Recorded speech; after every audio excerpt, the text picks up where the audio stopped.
Narito ang kanyang mensahe. Nangangaliwa ang asawa ko dahil hindi ko siya matugunan. Ano ang dapat kong gawin para mabawi ko siya?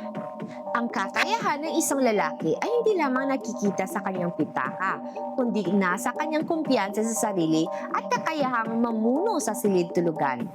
Ang masakit at sensitibong isyong ito ay sasagutin ko ngayon base sa tanong na ipinadala ni Ginoong Gabriel Ramos mula sa lungsod ng Davao.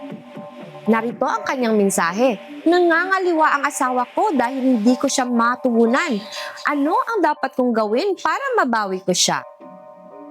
Maaari kang mawala ng pera ang isang lalaki, ngunit hindi niya dapat hayaang mawala ang kanyang kakayahan bilang lalaki.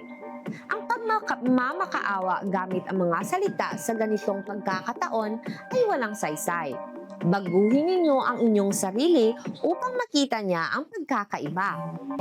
Ang lakas, tatag at kumpiyansa sa kama ang pinakamabisang armas upang gisingin muli ang damdamin at paghahangad sa puso ng isang babae. Upang matulungan ang mga Ginoo na maisakatuparan ang pagbabalik bentahe na ito, ang Adenafil 100 ang nangungunang solusyon sa kasalukuyan. Huwag hayaang mawala ang taong mahal mo dahil sa kawalan ng kumpiyansa. Mag-mensahe na sa akin ngayon upang mabigyan ng payo sa proseso ng pagbawi sa iyong kakayahang bilang lalaki. Upang matulungan kayong maging pinakamalakas na bersyon ng inyong sarili at mahigpit na hawakan ang inyong kaligayahan. Huwag mong hayaang manatili ka sa kahinaan. Mag-message ngayon para sa libre, pribado at confidential na konsultasyon.